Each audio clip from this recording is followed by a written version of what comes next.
Pujilah Allah dalam tempat kudusnya. Pujilah Dia dalam cakrawalanya yang kuat. Pujilah Dia karena segala keperkasaannya. Pujilah Dia sesuai dengan kebesarannya yang hebat. Pujilah Dia dengan tiupan sangkakala. Pujilah Dia dengan gambus dan kecapi. Pujilah Dia dengan rebana dan tari-tarian. Pujilah Dia dengan permainan kecapi dan seruling. Pujilah Dia dengan ceracap yang berdenting. Pujilah Dia dengan ceracap yang berbentang. Biarlah segala yang bernafas memuji Tuhan. Haleluya, haleluya Tuhan Yesus. Terima kasih Tuhan Yesus buat penyertaan-Nya sempurna bagi kami. Kami boleh ada lagi di bait-Mu yang kudus dengan satu tujuan kami untuk memuji dan membesarkan nama-Mu Tuhan Yesus. Berkati dan mengurapi setiap kami yang hadir pada saat ini Tuhan. Atmosfer ruangan ini Engkau ambil alih Tuhan. Kuduskan Tuhan Yesus di dalam nama Tuhan Yesus. Dan kami tidak izinkan segala intimidasi iblis yang datang dan coba-coba untuk mengganggu jalannya ibadah kami. Kami larang itu ada di tempat ini di dalam nama Tuhan Yesus. Terima kasih Bapa yang baik. Ibadah ini milik Engkau Tuhan. Dan kami siap untuk memuji dan membesarkan nama-Mu Tuhan. Hamba teruskan ibadah ini dari awal pertengahan hingga akhirnya hanya di dalam satu nama, itu di dalam nama Tuhan Yesus Kristus. Mari setiap kita siap memuji Tuhan, sama-sama kita katakan amin. Haleluya. Yang siap memuji Tuhan boleh lambaikan tangannya dong. Ya, kami siap untuk memuji Engkau Tuhan, Raja yang besar. Haleluya.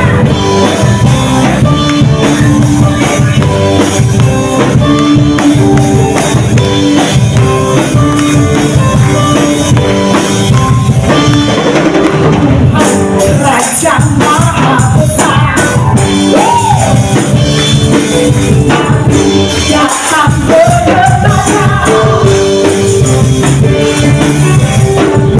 Raja Maha Besar.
setiap ujian kami Tuhan. Terima kasih Tuhan, karena Engkau Raja segala Raja, Kau Allah yang agung, Allah yang besar, berkenan hadir di tengah-tengah kami, orang-orang yang hina, yang tadinya sampah, namun Engkau angkat kami dari sampah, Engkau pungut kami dari sampah, Engkau basuh kami, dan Engkau ajar kami, didik kami untuk memiliki mental kerajaan surga. Kami bersyukur Tuhan, tolong setiap kami di tempat ini agar kami menyadari siapa diri kami di hadapan Tuhan, dan kami tidak angkuh di hadapan Tuhan, kami tidak sombong di hadapan Tuhan, tapi kami belajar untuk rendah hati, memiliki hati yang lemah lembut seperti dengan Tuhan, yang mudah untuk dibentuk, yang mau bersedia untuk tunduk pada firman Tuhan. Tolong setiap kami di tempat ini agar hati kami menjadi hati yang lembut, tanah hati kami subur untuk ditaburi firman Tuhan. Bapa, berdoa biar setiap kami di tempat ini Tuhan siap untuk dengar firman Tuhan, dan kami percaya saat firman Tuhan disampaikan mujizat terjadi, yang sakit disembuhkan, yang lemah dikuatkan, roh kami disembuhkan, jasmani kami disembuhkan oleh Tuhan. Terima kasih Tuhan Yesus. Berapi hamba-Mu yang menyampaikan kebenaran firman Tuhan, kemuliaan Tuhan saja yang nampak, dan biar Tuhan Yesus pegang kendali atas waktu pemberitaan firman Tuhan. Roh Kudus beracara di setiap hati kami, setiap keangkuhan manusia, setiap kebenaran diri sendiri yang menentang firman Tuhan. Saat ini kami berdoa, kami patahkan kuasa dalam nama Yesus Tuhan, dan kami luaskan Engkau Roh Allah bekerja secara penuh di tempat ini. Di dalam nama Yesus kami siap sambut kebenaran firman Tuhan. Haleluya, sama-sama kita katakan amin. Puji Tuhan. Bapak Ibu dipersilakan duduk kembali. Shalom. Shalom, shalom, shalom. Yesus Kristus. Sekali lagi shalom. Shalom, shalom, shalom. Yesus Kristus. Apa kabar Bapak Ibu semua? Luar biasa. Luar biasa, puji Tuhan. Siang ini sebelum mengajak Tuhan dari Bapak Pembawa untuk sampaikan firman Tuhan, tapi ada sedikit gangguan kesehatan, makanya saya diminta untuk sampaikan firman Tuhan juga di jam kedua. Tadi pagi kita berbicara tentang berkat di balik penderitaan. Nah, siang hari ini saya ingin mengajak kita semua untuk sama-sama melihat kebenaran firman Tuhan di dalam Markus 12 ayatnya yang ke-30. Markus 12 ayatnya yang ke-30. Semua HP bisa dikasih off dulu, versi mode pesawat ya. Lalu kemudian pastikan kita hanya buka Alkitab dan catatan untuk mencatat firman Tuhan. Matius pada pasalnya yang ke-12 ayatnya yang ke-30. Kalau Bapak Ibu sudah dapat, dengan kasih Tuhan saya undang kita semua bangkit berdiri dan kita akan baca firman Tuhan secara bersama-sama. Markus 12 ayatnya yang ke-30. Ya, 1, 2, 3. Kasihilah Tuhan Allahmu dengan segenap hatimu, dan dengan segenap jiwamu, dan dengan segenap akal budimu, dan dengan segenap kekuatanmu. Amin. Untuk firman Tuhan, Bapak Ibu dipersilakan duduk kembali. Nah, hari ini saya mau berbicara tentang judul firman Tuhan, mengasihi Tuhan atau loving God. Bapak Ibu yang diberkati oleh Tuhan, kita melihat firman Tuhan dikatakan bahwa kasihilah Tuhan Allahmu dengan segenap hatimu, dan dengan segenap jiwamu, dan dengan segenap akal budimu, dan dengan segenap kekuatanmu. Ini merupakan perintah daripada Tuhan, perintah yang terutama bagi setiap kita umat Tuhan untuk mengasihi Tuhan dengan segenap, mengasihi Tuhan dengan segenap jiwa kita, dengan segenap kekuatan kita, ya. Dan kita dapat mengasihi Tuhan hanya Alkitab katakan jika kita telah mengalami kelahiran baru. Karena pada saat kita lahir baru, kasih kepada Tuhan itu diberikan dalam setiap roh kita. Ya, makanya kalau kita tidak sanggup mengasihi Tuhan, kalau kita belum bisa mengasihi Tuhan dengan segenap hati, kekuatan, segenap jiwa, segenap akal budi, itu tandanya kita belum lahir baru. Nah, kita akan melihat kalau kita mengasihi Tuhan, ada 3 aspek dari mengasihi Tuhan.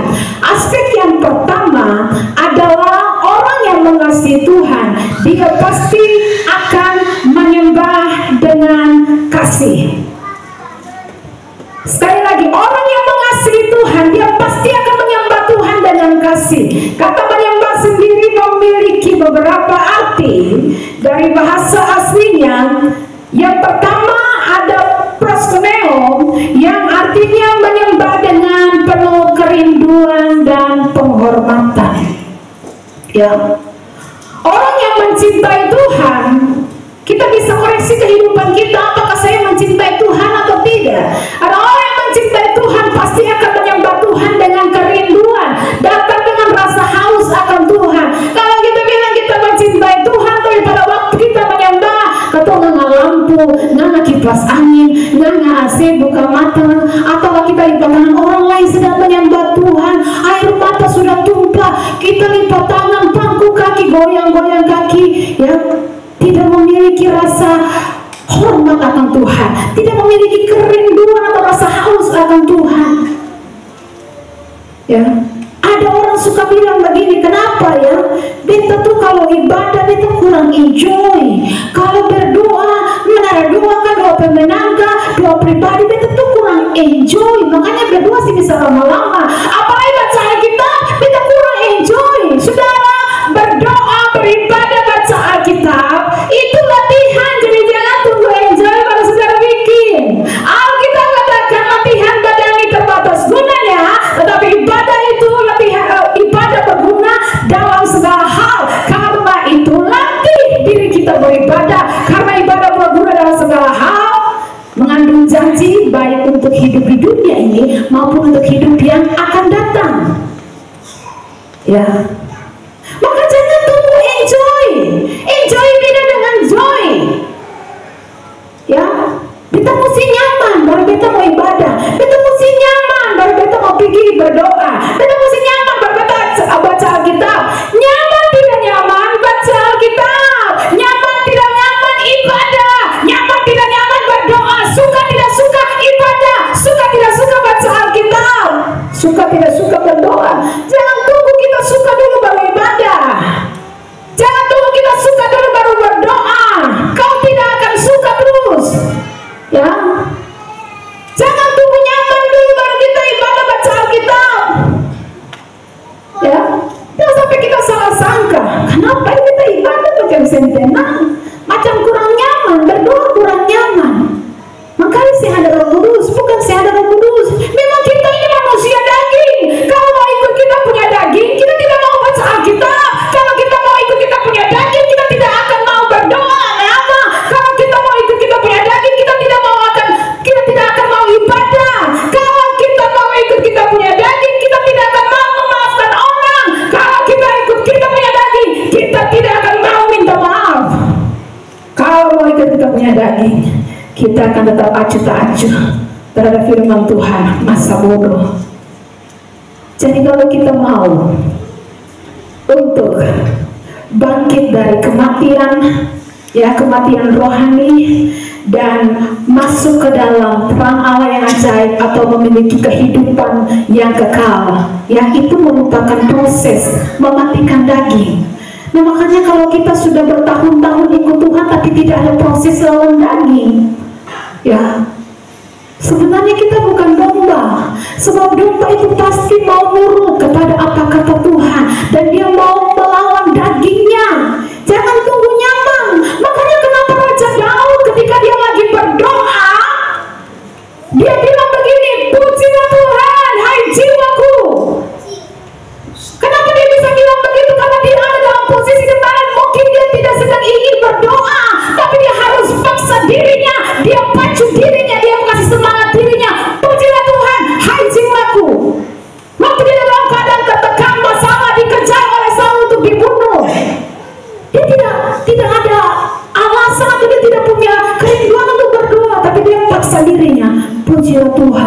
menguasai jiwaku.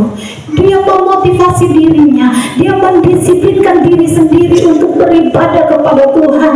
Jadi salah kalau kita bilang hari ini kita semut ibadah, hari ini kita semut berdoa. Kau akan tidak mau terus, ya. Namanya kita punya daging ini pemberontak, harus dilawan. Roma 8 ayatnya yang ke-6 hingga ayatnya yang ke-7. Roma 8 ayatnya yang ke-6 hingga ayatnya yang ke-7. Demikian firman Tuhan. Ya. Karena keinginan daging adalah maut, tetapi keinginan roh adalah hidup dan damai sejahtera. Sebab keinginan daging adalah perseteruan terhadap Allah, karena ia tidak takut kepada hukum Allah. Hal ini memang tidak mungkin baginya. Ya.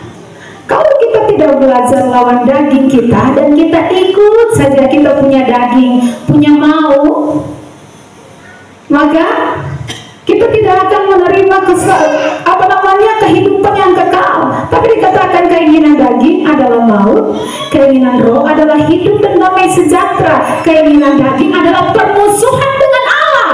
Tapi kalau sampai saat ini kita masih lebih ikut kita punya daging daripada ikut kehendak roh, kita sedang bermusuhan, berseteru dengan Allah. Ya. Nah, Bapak Ibu yang diberkati oleh Tuhan, makanya dalam Galatia 6 ayatnya yang ke-7 hingga ayatnya yang ke-8, Galatia 6 ayatnya yang ke-7 hingga ayatnya yang ke-8. Dan baiklah dia yang menerima pengajaran dalam firman, berbagi segala sesuatu yang ada padanya. Galatia 6 ayat 7 ya. Jangan sesat, Allah tidak membiarkan dirinya dipermainkan, karena apa yang ditabur orang, itu juga yang akan dituainya.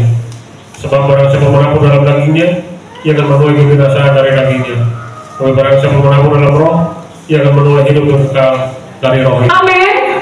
Engkau yang hari-hari ini hanya ikut daging pun mau. Kita pemalas ibadah, kita pemalas berdoa, baca kita, sehingga ada waktu scroll TikTok sampai bisa 10 jam, bisa duduk di HP, nggak laptop bisa, tapi untuk baca Alkitab tidak ada waktu. Nah, Bapak Ibu yang diberkati oleh Tuhan, barang siapa menabur dalam daging, ia akan menuai kebinasaan dari dagingnya. Tapi barang siapa menabur ikut roh punya mau, ia akan menuai hidup yang kekal dari roh itu. Jangan sesat. Ayat sebelumnya dikatakan demikian, Allah tidak membiarkan dirinya dipermainkan. Apa yang kamu tabur, kalau kamu sering ikut keinginan dagingmu, kamu hidup sesuka hatimu saja, tidak mau tunduk pada firman Tuhan, tidak mau tunduk pada tuntunan roh, kamu akan tuai kebinasaan. Apa yang kamu tabur, itu akan kamu tuai. Jangan kita bilang Tuhan sudah mati buat saya, jadi sudah saya pasti selamat. Tidak. Apa yang kamu tabur itu yang akan kamu tuai. Jangan sesat. Allah tidak membiarkan dirinya dipermainkan. Ya. Barang siapa tabur dalam dagingnya lebih mau, ikut dagingnya punya mau, pasti binasa. Tapi barang siapa mau menabur dalam roh, dia akan tuai hidup yang kekal. Makanya engkau yang hari-hari ini hanya ikut daging punya mau, bertobatlah. Karena kalau kita tidak belajar lawan daging, tidak matikan keinginan daging, engkau akan menuai api yang kekal. Ya, itu pengertian daripada menyembah dengan kasih. Yang pertama, proskuneo, menyembah dengan penuh kerinduan dan penghormatan kepada Tuhan. Yang kedua, menyembah dengan kasih, menyembah dari bahasa aslinya yang kedua, yadah, yang artinya mengangkat tangan tanda berserah. Ya, orang yang mengasihi Tuhan, dia pasti rendah hati, dan dalam segala sesuatu yang dia alami, dia selalu mengangkat tangan tanda berserah kepada Tuhan. Ya, dia tidak akan mempersalahkan, menuduh sana sini, ini yang salah, itu yang salah dan sebagainya, tapi dia akan mengangkat tangan tanda berserah kepada Tuhan. Yang ketiga, orang yang mengasihi Tuhan, dia pasti akan menyembah dengan kasih. Kata menyembah dalam arti yang ketiga dalam bahasa aslinya abad, avoda, yang artinya bekerja dengan sebaik-baiknya. Jujur, menjadi terang di tempat pekerjaan, berprestasi, memberikan yang terbaik sebagai bentuk penyembahan kepada Tuhan. Jadi bohong besar kalau kita menyembah, kita bilang kita orang menyembah, kita bilang kita orang bertobat, tapi di tempat pekerjaan kita tidak jadi berkat. Ya, di tempat kita bekerjalah dengan sebaik-baiknya, harus jujur, jangan tipu-tipu. Ya, jangan ambil apa yang bukan hakmu. Alkitab katakan cukupkanlah dirimu dengan gajimu, yang bukan punyamu jangan ambil. Ya, harus jadi terang di tempat pekerjaan, berprestasi, berikan yang terbaik. Itu bentuk penyembahan kita kepada Tuhan. Amin. Jadi bukan hanya di gereja, di kamar saja kita jago, tapi bagaimana di luar sama kehidupan kita harus jadi berkat. Lewat perkataan kita jadi berkat, lewat tindakan kita jadi berkat. Lakukan yang terbaik di tempat pekerjaan kita, bekerja dengan sebaik-baiknya supaya kita menjadi terang. Amin. Itu tanda orang yang menyembah Tuhan. Ya, sebab penyembahan bukan hanya bicara soal bagaimana kita proskuneo atau ya datang, tapi penyembahan juga berbicara tentang abad, avoda, ya bagaimana kita hidup dengan benar, bekerja dengan sebaik-baiknya supaya kehidupan kita mempermuliakan nama Tuhan. Yang kedua kita akan lihat di sini. Ya.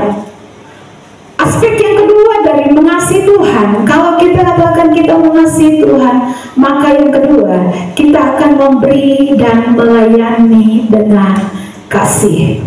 1 Tawarik 29 ayatnya yang pertama hingga yang ke-6 kita akan dapati di sana, karena cintanya Daud kepada Tuhan, maka dia rela memberikan persembahan untuk pembangunan rumah Tuhan. 1 Tawarik 29 ayatnya yang pertama, Bapak Nus tolong baca hingga ayatnya yang ke-6. Berkatalah Raja Daud kepada segenap jemaah itu, Salomo, anakku yang satu-satunya dipilih Allah, adalah masih muda dan kurang berpengalaman, sedang pekerjaan ini besar, sebab bukanlah untuk manusia baik itu, melainkan untuk Tuhan Allah. Dengan segenap kemampuan, aku telah mengadakan persediaan untuk rumah Allahku, yakni emas untuk barang-barang emas, perak untuk barang-barang perak, tembaga untuk barang-barang tembaga, besi untuk barang-barang besi, dan kayu untuk barang-barang kayu, batu permata syuham dan permata tertahan, batu hitam dan batu permata yang berwarna-warna, dan segala macam batu mahal-mahal dan sangat banyak kualam. Lagi pula, oleh karena cintaku kepada rumah Allahku, maka sebagai tambahan pada segala yang telah disediakan bagi rumah kudus, aku dengan ini memberikan kepada rumah Allahku dari emas dan perak kepunyaanku sendiri 3.000 talenta emas dari emas Ofir dan 7.000 talenta perak murni untuk menyalur dinding ruangan, yakni emas untuk barang-barang emas dan perak untuk barang-barang perak dan untuk segala yang dikerjakan oleh tukang-tukang. Maka siapakah pada hari ini yang rela memberikan persembahan kepada Tuhan? Kalau para kepala puak dan para kepala suku Israel dan para kepala pasukan 1.000, pasukan 100, dan para pemimpin pekerjaan untuk raja menyatakan keralahan. Iya, Bapak Ibu yang diberkati Tuhan, ini aspek yang kedua atau tanda yang kedua orang yang mengasihi Tuhan, orang yang mencintai Tuhan, ada dia pasti rela untuk memberi dan melayani dengan kasih. Karena cintanya Daud kepada Tuhan, dia rela memberikan yang terbaik, persembahan untuk pembangunan rumah Tuhan, dan kemudian diikuti oleh kepala puak dan semua para pekerja yang ada. Saudara lihat di sini, kalau kita mengasihi Tuhan, kita pasti akan memberi dengan kasih, ya. Dan Daud melakukannya, dia memberikan yang terbaik untuk pembangunan rumah Tuhan sebagai bukti cintanya kepada Tuhan. Kita pun demikian. Kalau kita katakan I love you, ya. Kalau kita I love you, I love you, I love you, kita mengasihi Tuhan, tapi mau memberikan buat Tuhan kita masih hitung-hitungan. Ingat, memberi itu adalah ujian hati. Karena itu ketika Daud sudah memberi yang sangat banyak untuk pembangunan rumah Tuhan, yang kedua, orang yang memberi dan melayani dengan kasih, dia tidak akan sombong, tetap rendah hati. Kita lihat ayatnya yang ke-14 dan 15. Baca dari ayat 11, 12 dulu Bapak Nus.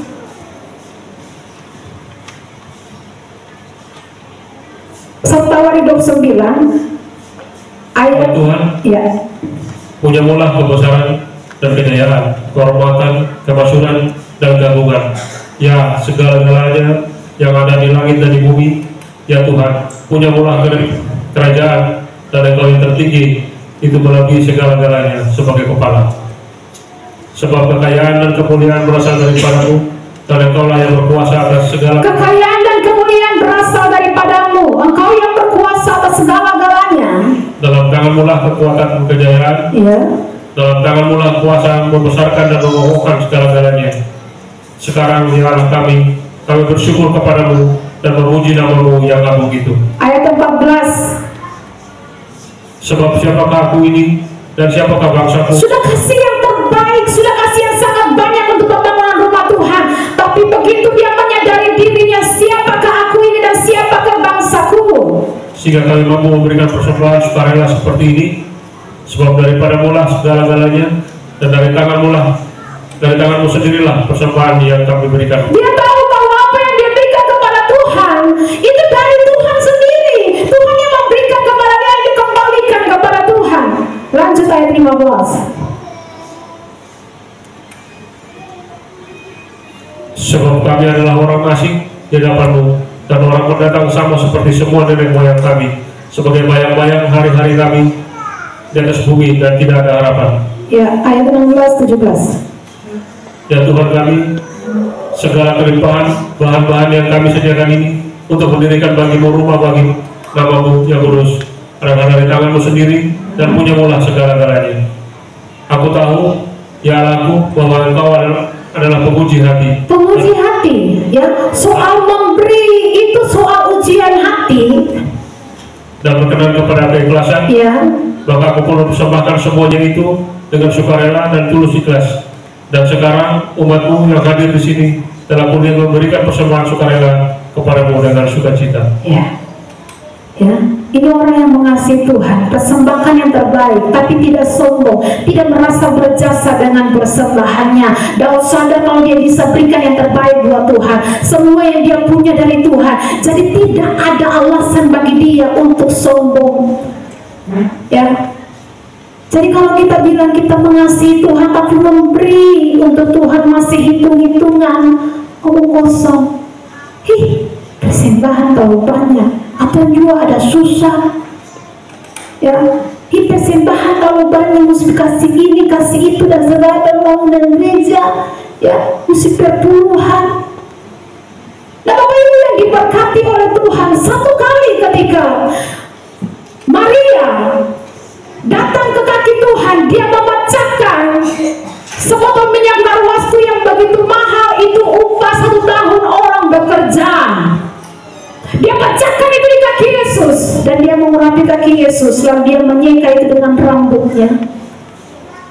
Ada murid yang menegur, ini pemborosan. Sebenarnya minyak ini nih bisa dijual, uangnya bisa dipakai untuk orang miskin. Ya, bantu jaga ludah kaki miskin orang-orang terlantar. Kenapa ini pemborosan besar? Saya mau tanya, Tuhan tegur Maria atau Tuhan tegur Yudas? Tuhan tegur Yudas. Orang miskin selalu ada padamu, ya. Tapi aku ini merupakan persiapan untuk kematianku. Lakukanlah untuk Tuhan yang terbaik bagi Tuhan, ya. Jangan kita berdalih dengan banyak alasan, sebab pemberian kepada Tuhan itu soal ujian hati.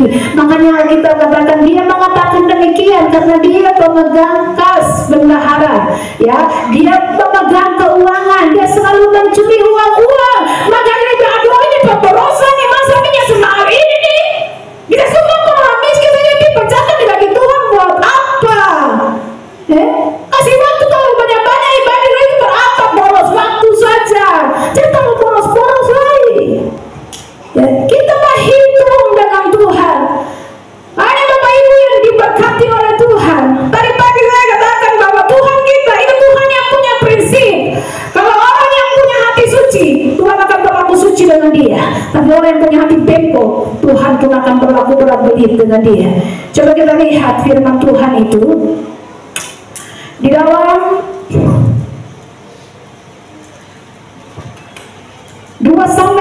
22 ayatnya yang ke-27. 2 Samuel 22 ayatnya yang ke-27. Terhadap orang yang suci engkau berlaku suci, tetapi terhadap orang yang bengkok engkau berlaku berbelat-belit. Itu prinsipnya Tuhan. Tuhan yang menguji hati terhadap orang suci, yang memberikan, melayani dengan tulus, melayani dengan sepenuh hati, memberikan yang terbaik untuk Tuhan. Tuhan berlaku suci, tapi terhadap orang yang bengkok Tuhan berlaku belat-belit.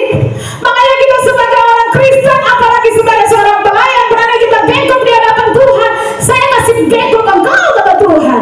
Terhadap orang yang hati yang suci, Tuhan akan berlaku suci. Terhadap orang yang bengkok hatinya tidak lurus di hadapan Tuhan, Tuhan pun akan berlaku belat-belit. Ya. Nah, Bapak Ibu yang diberkati oleh Tuhan, karena itu pastikan setiap kita, kalau kita katakan aku mengasihi Engkau Tuhan, ya, makanya waktu kita memberi, kita tidak ada hitung-hitungan dengan Tuhan. Waktu kita melayani, kita tidak akan hitung-hitungan kita dapat apa dari Tuhan, kita dapat apa dari melayani. Ingat, saya selalu ingat, kita masih bisa tarik nafas, itu dari Tuhan. Jadi jangan tanya apa yang saya dapat dari Tuhan, itu pertanyaan yang sangat bodoh. Ya, karena itu mari Bapak Ibu yang diberkati oleh Tuhan, pastikan kalau kita mengasihi Tuhan, aspek yang kedua dari mengasihi Tuhan adalah kita pasti memberi dan melayani dengan segenap hati kita, memberi dan melayani dengan kasih. Ya. Makanya hati-hati ketika hari-hari ini mungkin kita melihat bahwa Betani mulai setia untuk melayani Tuhan, sudah mulai hitung-hitungan waktu, hitung-hitungan harta dengan Tuhan. Mari ya, hati-hati dengan kehidupan kita, hati-hati dengan pergaulan kita. Bahkan Alkitab katakan bahwa jangan sesat, pergaulan yang buruk merusak kebiasaan yang baik. Hari-hari ini banyak kepalsuan di sekitar kita. Minggu kemarin sudah saya jelaskan, dari tahun 90 Masehi, Alkitab sudah berkata banyak nabi palsu dalam 1 Yohanes, diulang lagi dalam 2 Yohanes. 1 Yohanes katakan banyak nabi palsu telah muncul dan pergi ke seluruh dunia, menimpa termasuk dunia. Itu tahun 90 Masehi dikatakan banyak nabi palsu telah muncul dan telah pergi ke seluruh dunia.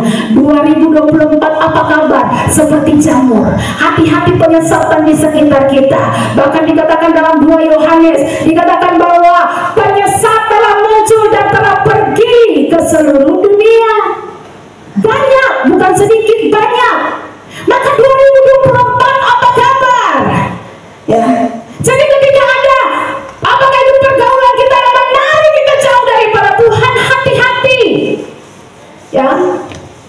Di sekeliling kita ada kepalsuan, ada penyesatan yang sedang merajalela. Ya. Makanya kalau kemudian mungkin kita berpikir bahwa iya, tapi kan Betani diajarkan bukan untuk menyembah Allah lain, bukan untuk menyembah setan. Ya. Cuma dia itu tetap pindah gereja saja. Kan siapa apa toh? Saya bilang, ya. Kita harus berpikir seperti ini bahwa iblis itu cerdik. Tidak secara terang-terangan dia menjadikan dirinya Tuhan atas kita. Tapi yang penting jangan jadikan Tuhan atas dirimu. Kamu jadi Tuhan atas dirimu sendiri saja. Jangan biarkan Tuhan atur hidupmu. Jangan taat kepada firman Tuhan. Lalu kita katakan mereka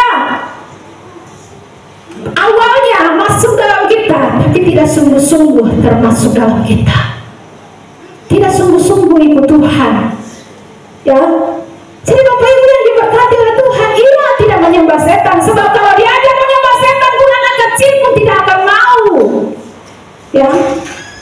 Tapi jangan mau dia teratur. Aturan terlalu banyak. Ya. Titus 1 ayat 16 berkata, coba baca Titus 1 ayat 16.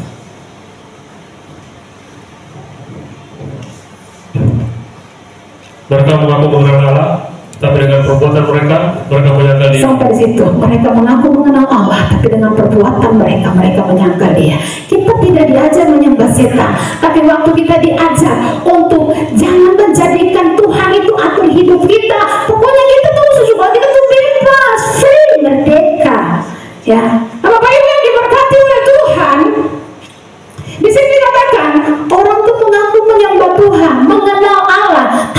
dengan perbuatan menyangkal dia. Kita tidak menyangkal dia secara mulut. Kita masih mengaku dia, saya punya Tuhan, itu namanya Tuhan Yesus Kristus. Tapi dengan perbuatan mereka menyangkal dia. Firman Tuhan punya mau apa, kita tidak mau taat, kita tidak mau tunduk. Perbuatan menyangkal. Nah, ini penyesalan yang sedang ada di sekitar kita. Karena itu hati-hati. Bapak Ibu yang diberkati oleh Tuhan, aspek dari mengasihi Tuhan yang kedua, pastinya bahwa kita akan memberi dan melayani dengan kasih. Ingat, bukan hanya memberi, melayani dengan kasih. Ya, tadi pagi saya ingatkan kepada setiap jemaat Tuhan, awal kita mengasihi Tuhan, kadang-kala percobaan yang Tuhan izinkan terjadi, ya, adalah untuk merendahkan hati kita.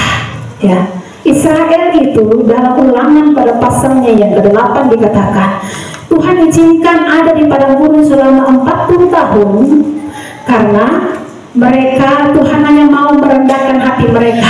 Tapi seputar ulang-ulang di gunung yang sama, tetap tidak rendah hati, tetap angkuh, tetap melawan firman Tuhan. Akhirnya sampai mati pun mereka tidak masuk Kanaan.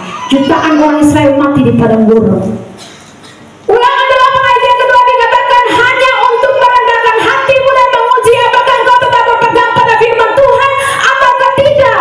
Itulah tujuan Tuhan membiarkan Israel di padang gurun 40 tahun. Padahal sebenarnya perjalanan dari Mesir ke Kanaan itu cuma butuh waktu 40 hari. Tapi karena Tuhan mau merendahkan hati mereka, Tuhan mau menguji apakah mereka tetap berpegang pada firman Tuhan atau tidak, Tuhan putar mereka 40 tahun. Makanya kalau hari ini kita masih ada masalah demi masalah, ya, kalau kita tidak rendah hati, kita akan tetap ada di masalah yang sama.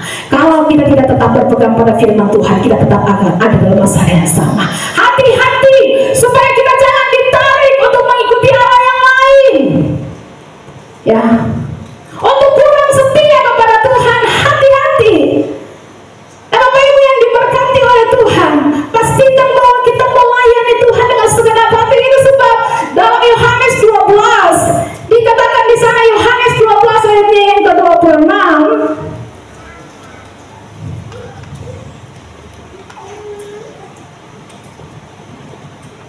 barang siapa melayani aku, ia harus menuntut aku, dan di mana aku berada, di situ pun pelayanku akan berada. Barang siapa melayani aku, ia akan menghormati Bapa. barang siapa melayani aku, ia akan dihormati oleh Bapa.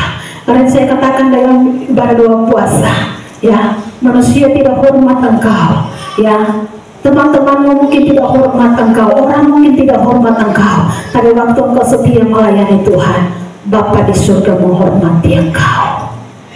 Ya. Nah, Bapak Ibu yang diberkati oleh Tuhan, tetaplah melayani Tuhan dengan kasih. Alkitab katakan inilah kasih kepada Tuhan, yaitu kita menuruti segala perintah-perintahnya, dan perintah-perintahnya itu tidak berat. Kenapa tidak berat? Karena ada kasih kepada Tuhan. Tanpa kasih kepada Tuhan, kasih kepada Allah itu berat. Akhirnya pelayanan jadi beban. Ya. Tadi pagi saya cerita ada ibu-ibu pejabat kepala desa pun istri yang kepala desa suaminya, ya, tapi istri penggoyangan lebih kuat, ya, yang pejabat suami mar istri pun pasang ini lebih kuat, ya. Waktu suami istri dikasih jadwal pelayanan untuk jadi penerima tamu, ibu ini protes, kamu kasih tugas ke orang tuh lihat, masa ketemu pejabat ini kamu kasih bawa kolektor bagaimana? Ya, pejabat apa? Kepala desa. Masa suami ini kepala desa kamu kasih bawa persembahan? Lalu majelisnya terus ibu mau apa? Ibu mau jadi ketua sinode? Ya, kadang kita baru diangkat Tuhan sedikit saja, tidak mau melayani Tuhan, ya, mulai hitung-hitungan dengan Tuhan. Barang siapa melayani aku, ia akan dihormati oleh Bapa. So tetaplah setia melayani Tuhan, karena tanda daripada orang yang mengasihi Tuhan. Aspek yang kedua, dia memberi dan melayani dengan kasih, tanpa hitung-hitungan dengan Tuhan, melakukannya dengan tulus. Daud katakan, daripada mula semua yang bisa kami berikan. Bahkan kita katakan, Tuhan yang menyediakan benih bagi penabur. Makanya kalau kita suka untuk memberi, menabur, Tuhan yang akan memberikan berkat untuk terus kita tabur. Ada dua orang, ketika mereka berjumpa dengan Tuhan, lalu Tuhan kasih pilihan. Ada dua karunia memberi, karunia menerima. Kamu mau yang mana? Orang yang pertama. Dua-dua sama-sama mau karunia menerima. Tapi karena orang yang pertama sudah minta karunia menerima, akhirnya yang satunya dapat karunia memberi. 10 tahun kemudian mereka berjumpa di jalan raya, lampu merah, mobil yang sangat mahal, katakanlah Ferrari, stop di lampu merah. Lalu seorang dengan pakaian compang-camping datang, ketuk pintu, ketuk jendela, lalu minta. Kaca diturunkan. Waktu lihat mereka saling bertatapan. Ih, kamu yang dahulu dapat karunia menerima, memberi. Ya, yang compang-camping, yang pengemis tanya kepada, kamu kan yang dapat karunia memberi. Kok kamu bisa dapat mobil? Padahal kamu karunia memberi pasti kamu habis. Lalu iya, kamu kan yang dapat karunia menerima, kenapa kamu sekarang minta?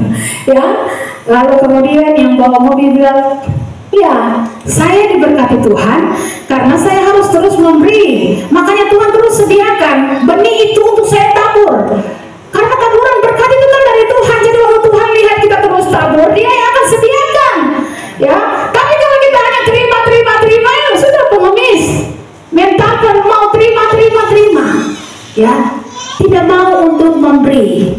Siapa mengasihi Tuhan, dia akan melakukan seperti yang dilakukan Raja Daud, bahkan seperti yang dilakukan oleh perempuan yang berdosa ini. Tidak hitung-hitungan, ini minyak sangat mahal, tapi kemudian dia pecahkan itu untuk melayani Tuhan, untuk memberikan yang terbaik dengan Tuhan. Orang miskin, yatim piatu, jangan fakir miskin, dia selalu ada padamu, silakan aku bantu.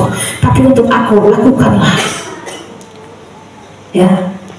Nah, Bapak Ibu yang diberkati oleh Tuhan, yang ketiga, aspek atau bukti kita mengasihi Tuhan yang ketiga, kita pasti mengasihi apa yang Tuhan kasihi, membenci apa yang dibenci oleh Tuhan. Mazmur 37 ayatnya yang ke-28. Coba Bapak Ibu membaca Mazmur 37 ayat ke-28. Sebab Tuhan mencintai hukum, dan Dia tidak meninggalkan orang-orang yang tidak dikasih, orang-orang yang dikasihinya. Iya. Sampai selama-lamanya mereka akan terpelihara, tetapi anak cucu orang-orang fasik akan dilenyapkan. Ya, Tuhan mencintai hukum. Dalam Mazmur 99 ayat yang keempat,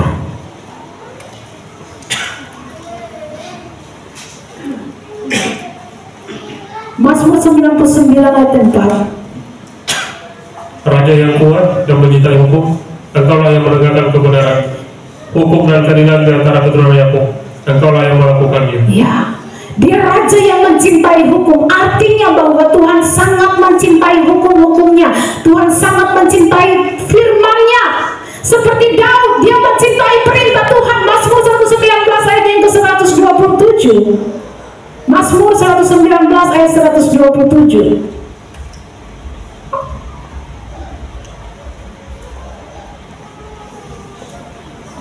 Itulah sebabnya aku mencintai perintah-perintahmu, iya, lebih daripada emas, bahkan daripada emas tua. Iya. Aku mencintai perintah-perintahmu lebih daripada emas, bahkan emas tua yang paling mahal sekalipun. Aku lebih mencintai perintah-perintahmu. Makanya dia bisa katakan, lebih dari segalanya ku ingin Kau Tuhan, emas, perak dan permata tiada artinya. Ya, bagi dia bahkan emas tua sekalipun dia lebih mencintai firman Tuhan daripada emas, bahkan emas tua sekalipun. Ya. Maka kalau kita mengatakan kita mengasihi Tuhan, kita pasti akan mengasihi perintah-perintahnya, kita pasti akan menyukai hukum-hukumnya. Ya. Banyak orang hari-hari ini tidak mencintai firman Tuhan, tidak mencintai hukum-hukum dan teguran-teguran Tuhan. Ya, orang benci dengan teguran. Jangan kita katakan itu orang fasik. Kepada orang fasik adalah berfirman, apa urusanmu? Menyelidiki ketetapanku. Padahal engkau yang membenci teguran dan kesampingkan firmanku. Kalau kita tidak suka dengan teguran, kalau kita tidak suka dengan ajaran, kalau kita tidak suka dengan perintah Tuhan, lalu apa rubahnya?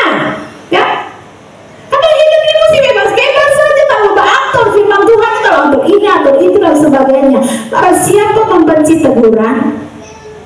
Akan Tuhan bilang jangan urus-urus firman deh, jangan pasang status firman Tuhan. Aku teguran saja benci, kamu tidak mau ditegur, tidak mau perintah Tuhan itu datang dan mengatur kehidupanmu. Jangan pasang status firman Tuhan, Tuhan benci. Ya, namanya tuh Raja Daud katakan, aku mencintai Tauratmu, hukum-hukummu lebih daripada emas, bahkan lebih daripada emas tua. Dalam Amsal 4 ayatnya yang ke-20 hingga yang ke-22. Amsal 4 ayat 20 hingga yang ke-22. Hai anakku, perhatikanlah perkataanku, arahkanlah telingamu pada ucapanku. Janganlah semuanya itu menjauh daripada. Janganlah semua firman Tuhan itu menjauh dari matamu. Simpanlah itu di lubuk hati. Simpan itu di lubuk hatimu. Karena itulah yang menjadi kehidupan bagi mereka yang mendapatkannya. Ya. Dan kesembuhan bagi seluruh tubuh mereka. Amin. Saudara di sini yang sakit, simpan firman Tuhan di lubuk hatimu. Pikiranmu senantiasa memikirkan firman Tuhan dan hidup sesuai dengan firman Tuhan itu. Alkitab katakan karena firman Tuhan yang mereka simpan itulah yang akan menjadi kehidupan bagi mereka yang mendapatkan firman Tuhan itu dan kesembuhan bagi seluruh tubuh mereka. Amin. Ya. Tidak mungkin seorang mengaku mengasihi Tuhan tapi tidak mengasihi. Yang mengasihi firman Tuhan akan berkata, ya, dia tidak akan menjadikan firman Tuhan sekedar pengetahuan saja. Oh iya, saya sudah tahu. Tidak sekedar membaca atau mendengarkan firman lalu melupakan, tapi dia berusaha untuk mendapatkan firman Tuhan dan hidup sesuai dengan firman Tuhan. Ya. Miliki telinga rohani yang perhatikan waktu kita datang ibadah, perhatikan firman Tuhan. Lalu miliki waktu pribadi untuk pelajari, renungkan firman Tuhan. Catat firman Tuhan ketika ada khotbah, catat, itu tanda orang mencintai firman. Ya. Jangan sampai selama hidup kita malas baca Alkitab. Tadi pagi saya katakan demikian. Ya. Tidak ada waktu baca Alkitab, saya enjoy, saya nyaman. Baca Alkitab pemalas, baru satu pasal super malas. Tapi kalau scroll TikTok 10 jam jadi. Ya, mau 5 jam, 2 jam, 3 jam saya bosan-bosan. Tapi begitu baca Alkitab sih nggak ada waktu. Ampun ya, tapi begitu mati, taruh tangan di atas dada, taruh Alkitab di atas tangan, taruh Alkitab di atas dada. Padahal waktu hidup saya pernah baca Alkitab. Nanti sumati mata sudah tutup bertahu Alkitab. Saya tahu mau bikin apa di Alkitab dalam tanah sana. Ya, orang sumati dan taruh Alkitab di situ. Ini orang waktu hidup, waktu mata masih tak buka, mulut belum tak kancing, tidak pernah baca Alkitab. Nanti sumati baru taruh Alkitab di darat, taruh Alkitab di atas kepala, baru kubur dia. Bikin apa? Alkitab tidak dibutuhkan oleh orang mati, Alkitab dibutuhkan oleh orang hidup. Makanya selagi mata masih tak buka, masih bisa baca. Mulut belum tak kancing, gigi masih bisa tak buka untuk baca firman Tuhan, baca itu. Jantungmu mati baru tahu Alkitab dalam hati, tidak ada guna. Cintai firman Tuhan, itu yang menjadi kehidupan bagimu dan kesembuhan bagi seluruh tubuhmu. Saya percaya Tuhan tidak pernah ingkar dengan janjinya. Ya, karena itu pastikan setiap kita, Bapak Ibu di tempat ini, kasihilah Tuhan dengan segenap hatimu. Orang yang mengasihi Tuhan pasti mencintai hukum-hukumnya. Orang yang mengasihi Tuhan tidak akan membenci teguran. Orang yang mengasihi Tuhan pasti suka memperhatikan perintah-perintah Tuhan. Hidup kita dikendalikan oleh Tuhan. Maka Paulus katakan, bagiku hidup adalah Kristus, maka matiku adalah keuntungan. Orang tidak pernah hidup untuk Kristus. Orang tidak pernah mau hidup untuk Kristus. Maunya hidup untuk diri sendiri. Pokoknya yang penting itu senang saja. Yang penting itu nyaman. Kalau saya nyaman, sorry ya, itu saya mau. Ya, itu saya mau memberi untuk Tuhan. Saya mau. Ya. Tapi begitu mati, baca ayat Alkitab, mati adalah keuntungan. Mati adalah keuntungan. Bagaimana kalau hidup bagi diri sendiri mati? Itu adalah musibah yang sangat-sangat menyedihkan bagi dia, karena bukan mata api kekal. Ya. Nah, karena itu Bapak Ibu yang diberkati oleh Tuhan, kalau kita hidup untuk Kristus, mati kita adalah keuntungan.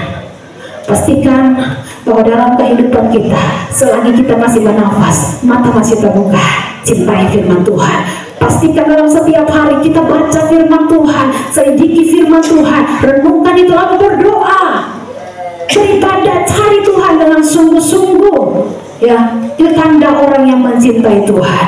Saya tibakan firman Tuhan sampai di sini, kita akan ada dalam perjamuan kudus. Pastikan bahwa setiap kita yang telah mendengarkan firman Tuhan miliki hati yang mengasihi Tuhan. Alkitab katakan, inilah kasih kepada Tuhan, yaitu kita akan melakukan segala perintah-perintahnya. Perintah-perintahnya tidak berat karena kita memiliki kasih kepada Tuhan. Kalau hari ini kita merasa bahwa melakukan firman Tuhan itu merupakan hal yang berat, engkau perlu kasih daripada Tuhan. Engkau perlu lahir baru. Sebab orang yang lahir baru, dalam hatinya diberikan kasih kepada Allah. Renungkan kebenaran firman Tuhan.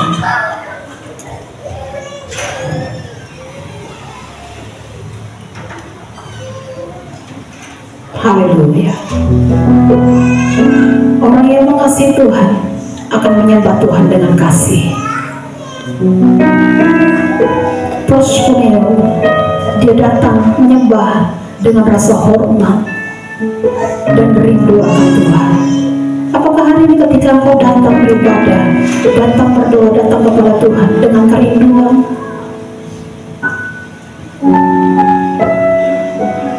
Dengan rasa hormat akan Tuhan? Ataukah di hadapan Tuhan kita duduk pangku kaki, goyang-goyang kaki tanpa rasa hormat sedikit pun Tuhan?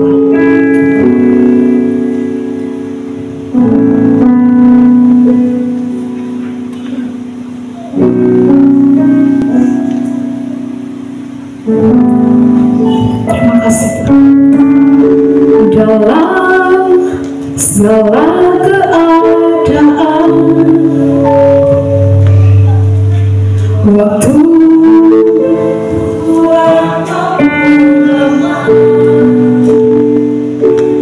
tetap Yesus yang mempesona hati,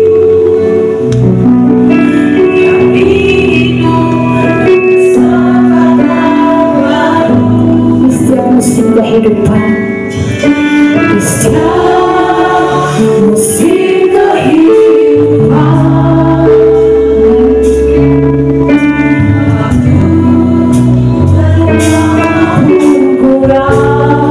Tetap Yesus yang mempesona hatiku, dan kesempatan baru sekarang.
Mencari kepentingan dunia ini. Biar hari ini kita berkata sekali Yesus selamanya tetap Yesus.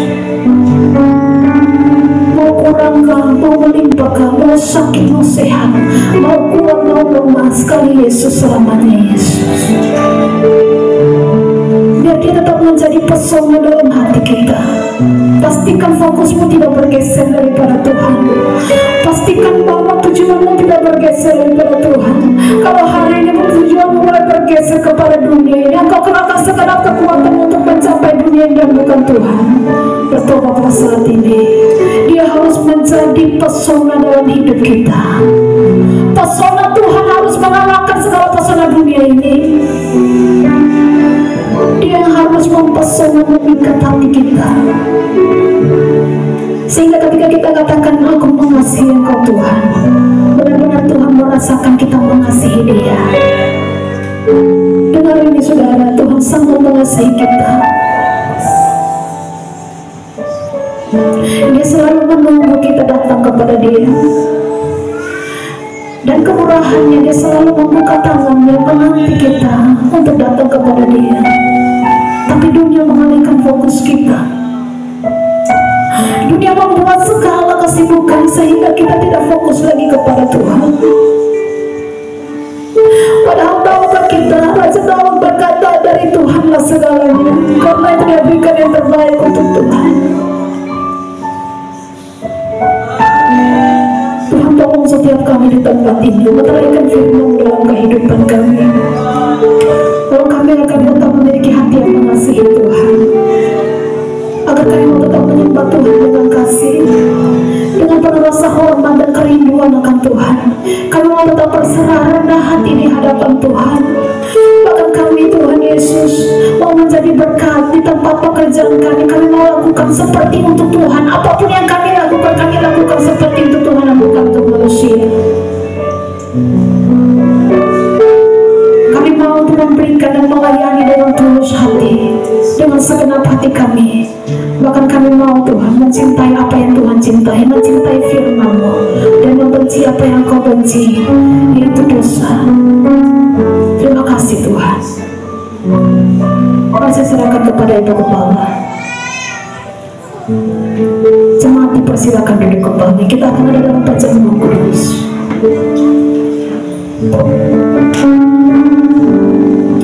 Terima kasih Tuhan. Terima kasih Bapa. Kami percaya percaya 3 hal yang sudah disampaikan oleh hamba. Itu maunya Tuhan untuk ada dalam kehidupan kita. Orang yang mengasihi Tuhan pasti menyembah Dia dengan kasih kepada Tuhan. Orang yang mengasihi Tuhan, dia akan rela berkorban, memberi yang terbaik untuk Tuhan, termasuk waktu kita. Orang yang mengasihi Tuhan pasti mencintai hukum-hukum Tuhan.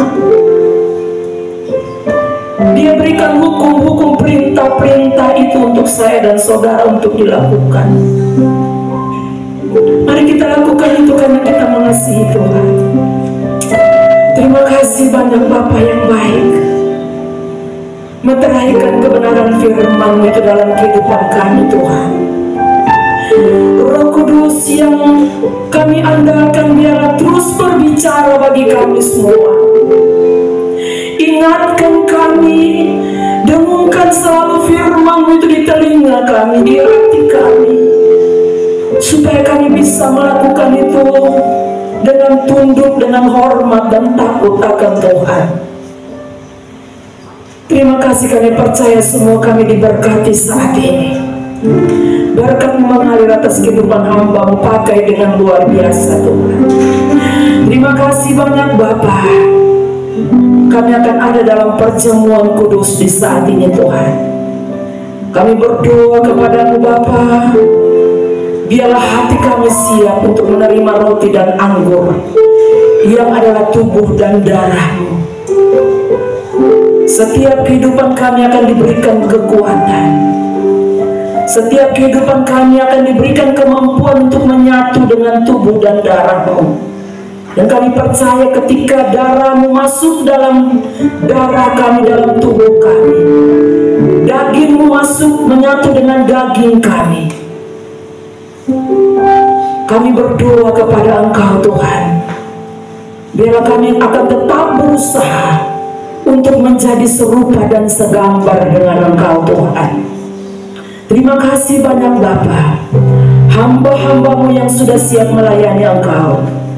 Kami berdoa biarlah Tuhan memberkati. Bahkan sekali lagi kami berdoa, kami kuduskan roti dan anggur ini. Mungkin roti dan anggur ini dibuat oleh tangan-tangan orang-orang yang tidak percaya kepada Tuhan. Tapi kami percaya ketika kami kuduskan semua ini, semuanya akan menjadi berkat untuk kehidupan kami. Dalam nama Yesus kami berdoa, kami mengucap syukur. Kami siap Tuhan untuk menerima roti dan anggur yang adalah tubuh dan darah. Haleluya. Amin. Hamba-hamba Tuhan, saya persilakan untuk maju ke depan. Kasih aku suka terbukti ketika Dia serahkan anaknya. Kasih Allah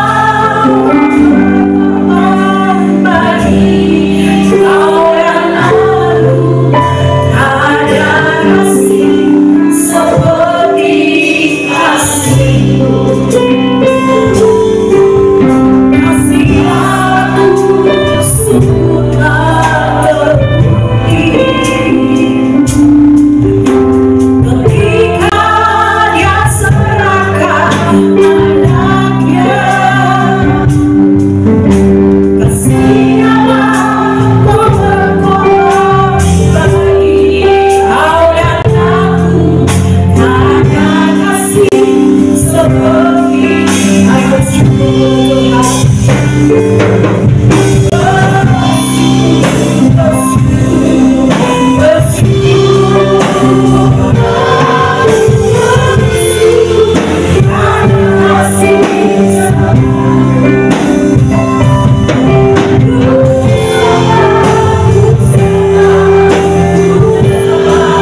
kesempatan untuk jemaat Tuhan merenungkan kasih Tuhan.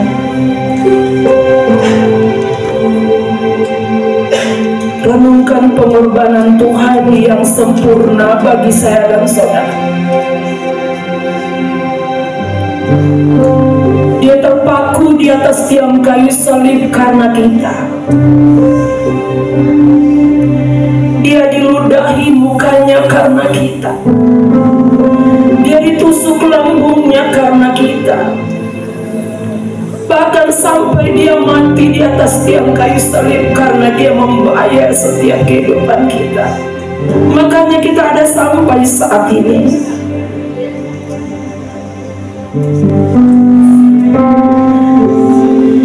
Tidak ada seorang manusia yang bisa mati karena saudaranya.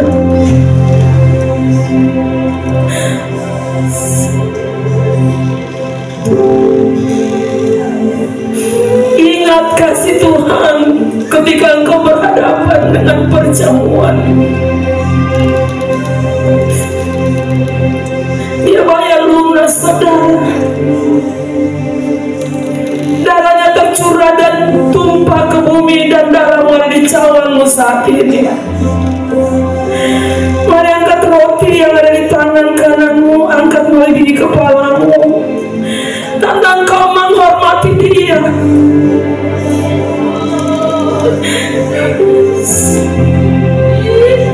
Dan sebelum kita makan roti ini, kita dengarkan firman Tuhan.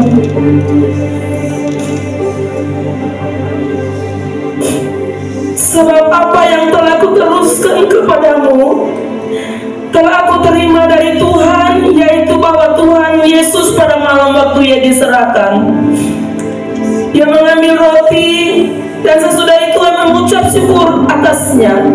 Ia memecah-mecahkannya dan berkata, inilah tubuhku yang diserahkan bagi kamu. Perbuatlah ini menjadi peringatan akan aku. Percayakah saudara bahwa yang ada di tanganmu itu adalah tubuh Tuhan? Amin. Mari kita makan dalam nama Yesus.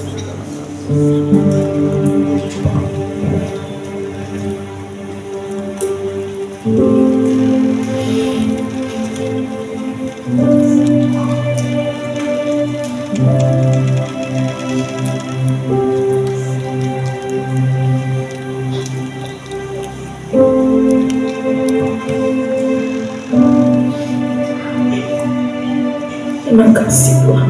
Mari kita angkat roti di tangan kanan, anggur di tangan kanan kita, melebihi kepala kita, dan kita menghargai Dia yang sudah berkorban bagi setiap saudara. Sebelum kita minum, kita dengarkan firman Tuhan. Demikian juga ia mengambil cawan sesudah makan lalu berkata, cawan ini adalah cawan perjanjian baru yang dimeteraikan oleh darahku. Perbuatlah ini setiap kali kamu meminumnya menjadi peringatan akan aku. Sebab setiap kali kamu makan roti ini dan minum cawan ini, kamu memberitakan kematian Tuhan sampai ia datang kembali. Percayakah saudara bahwa yang ada di tanganmu saat ini adalah cawan darah Kristus? Mari kita minum dalam nama Yesus. Haleluya. Mari kembalikan syukur dan terima kasihmu kepada Tuhan yang sudah melakukan segala sesuatu, yang sudah berkorban, menderita untuk saya dan saudara. Terima kasih Tuhan. Terima kasih Bapak. Terima kasih. Terima kasih. Terima kasih.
yang sempurna bagi kami.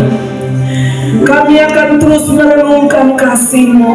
Kami akan terus berusaha untuk menjadi serupa dan segambar dengan Engkau, dengan hidup menurut ketetapan-ketetapan-Mu, dengan hidup menurut perintah-perintah-Mu Bapa. Kami berdoa ya Roh Kudus yang manis, berikan kami kemampuan, berikan kami kekuatan Bapa, sehingga dimanapun dalam segala persoalan masalah, dalam segala sesuatu, kami tetap mengingatkan Tuhan. Kami tetap ingat akan Tuhan yang sudah berkorban, yang sudah melakukan kebaikan yang sempurna itu bagi kami. Terima kasih banyak Bapa di surga. Terima kasih Roh Kudus yang manis. Kami percaya Tuhan bahwa lewat darah-Mu yang sudah menyatu dengan darah kami, tubuh-Mu yang sudah menyatu dengan tubuh kami, apabila ada di antara kehidupan kami yang sakit, kami percaya kami sudah disembuhkan lewat segala yang Engkau lakukan dalam kehidupan kami. Lewat tubuh dan darah-Mu kami disembuhkan, lewat tubuh dan darah-Mu kami dikuatkan, lewat tubuh dan darah-Mu kami dipulihkan Bapa. Terima kasih banyak Bapa di surga. Terima kasih Allah Roh Kudus. Setelah kami menyatu dengan tubuh dan darah-Mu, kami akan memberikan korban persembahan untuk pelebaran pekerjaan yang ada di tempat ini. Kami berdoa, kami percaya apa yang kami beri kepada Engkau itu merupakan semua yang kami terima daripada Engkau Bapa. Kami akan sisipkan untuk Engkau Tuhan. Kami akan memberi bagi Engkau di saat ini. Kami akan mengembalikan juga apa yang menjadi kepunyaan Tuhan. Karena kami tahu Tuhan, ketika kami tahu mengembalikan milik-Mu, Engkau pasti melindungi usaha kami. Engkau pasti memberkati usaha kami. Bahkan Engkau akan menghardik belalang pelompat pengering yang coba-coba untuk menggerogoti usaha dan pekerjaan kami. Terima kasih banyak Bapa. Bahkan kami akan memberi juga untuk pembangunan gereja. Dalam nama Yesus kami siap memberi bagi Engkau di saat ini. Haleluya. Amin. Siapkan persembahan saudara, kita akan memberikan yang terbaik bagi Tuhan. Selamat memberi, Tuhan Yesus memberkati.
Kembali kami bersyukur kepada Engkau ya Allah kami, karena penyertaan-Mu sempurna atas kami. Kami boleh ada lagi dalam akhir daripada ibadah kami saat ini Tuhan. Namun sebelum kami pulang berpisah satu dengan yang lain, kami mau berdoa kepada-Mu Bapa. Kami serahkan umat-Mu ke dalam tangan-Mu.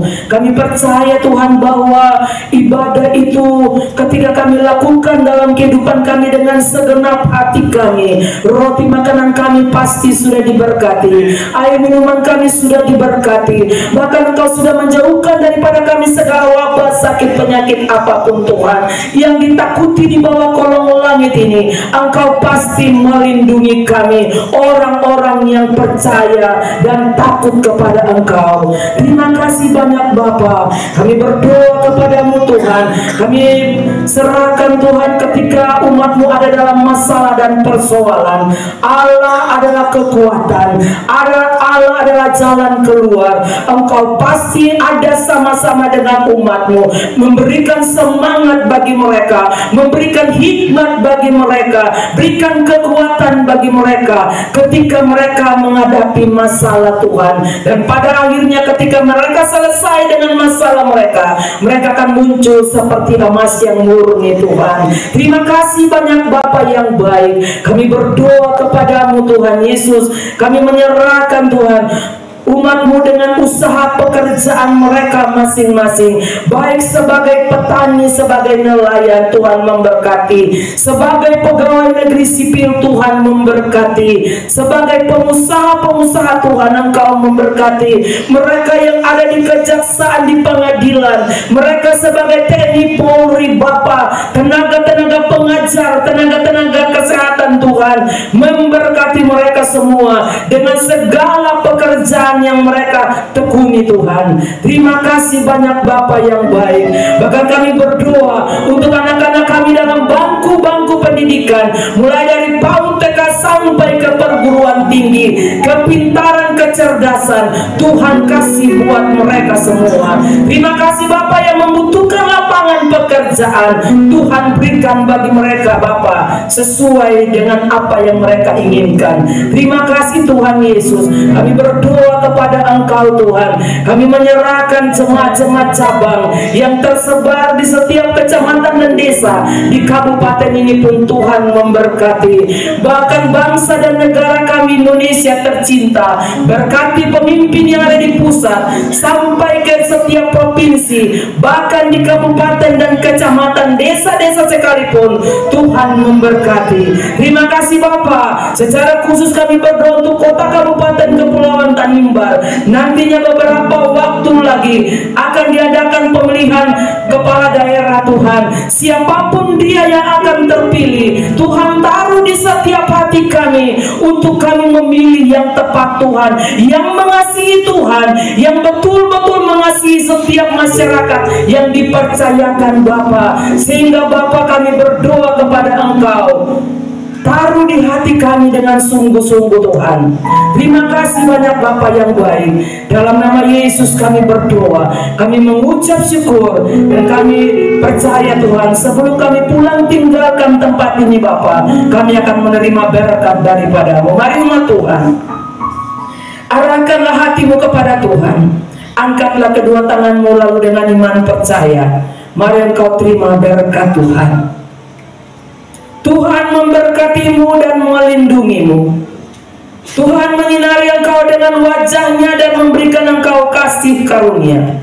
Tuhan menghadapkan wajahnya kepadamu dan memberikan engkau damai sejahtera. Hamba mohonkan berkat ini turun atas kami semua, di dalam nama Bapa, Anak, dan Roh Kudus, yaitu di dalam nama Tuhan Yesus Kristus, Tuhan dan Juru Selamat kami. Kami terima berkat ini. Bapa terima kasih, Bapa terima kasih.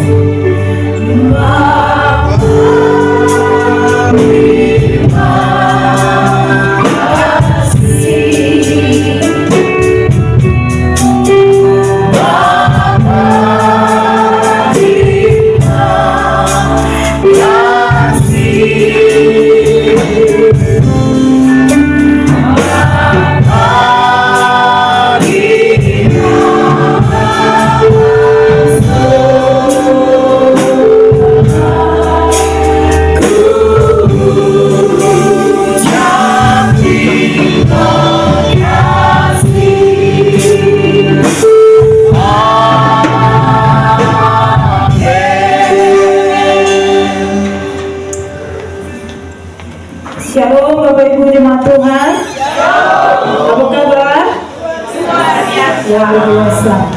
Puji Tuhan. Sebelum Bapak Ibu pulang, saya akan menyampaikan jadwal ibadah dalam sepekan. Namun sebelumnya, dari tempat ini mungkin ada di antara Bapak Ibu yang baru pertama kali hadir dan beribadah bersama-sama dengan kami. Kalau ada dalam kasih Tuhan, silakan berdiri. Sudah ada?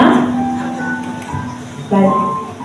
Jadwal ibadah dalam sepekan dimulai pada hari Senin tanggal 4 November 2024. Ada menara doa anak bersama GSM yang dilaksanakan di ruang menara doa gereja pada pukul 5:30 sore, dan pada pukul 7 malam ada doa remaja, menara doa remaja yang dilaksanakan di gereja.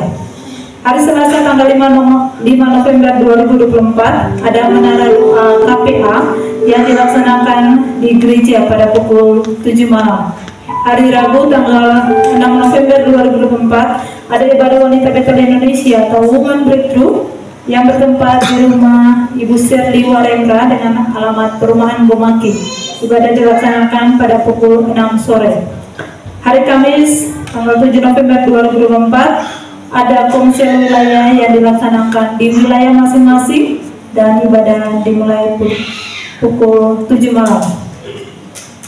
Hari Jumat tanggal 8 November 2024 ada ibadah remaja atau teens yang dilaksanakan di gereja pada pukul 5 sore. Hari Sabtu tanggal 9 November 2024 doa puasa dan pengurapan dilaksanakan di gereja pada pukul 12 siang, dan pada pukul 7 malam ada ibadah youth atau pemuda. Hari Minggu tanggal 10 November 2024 ibadah raya tetap dilaksanakan 2 kali pada pukul 8 pagi dan pada pukul 10 pagi. Dan bersamaan dengan ibadah raya ada ibadah anak yang dilaksanakan di pastori gereja pada pukul 9 pagi. Yang terakhir, sebagai informasi tambahan bahwa dari panitia Natal Ekumene Lapas sementara menggalakkan dana untuk Natal.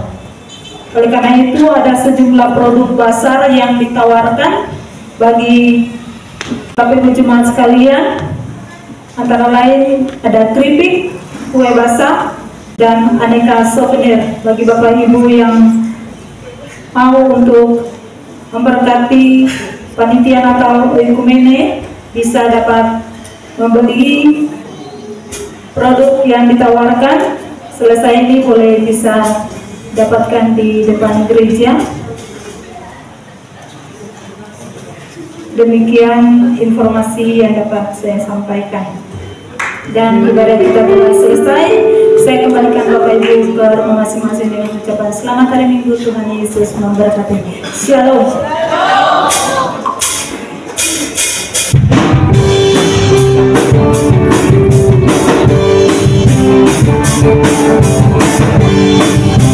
Thank you.